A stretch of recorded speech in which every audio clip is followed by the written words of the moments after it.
செடி கொடியன் பொருள் என்று நினைத்திருந்த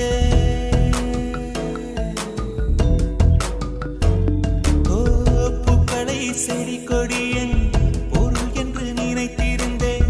பூவை உன்னை பார்த்த பின்னே பூக்களின் மொழி அறிந்த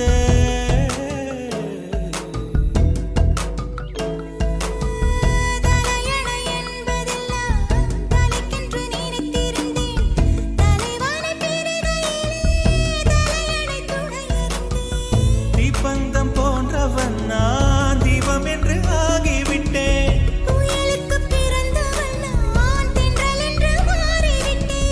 கருங்கலை போன்றவன் நான் கற்பூரமாகிவிட்டேன். சந்திரனை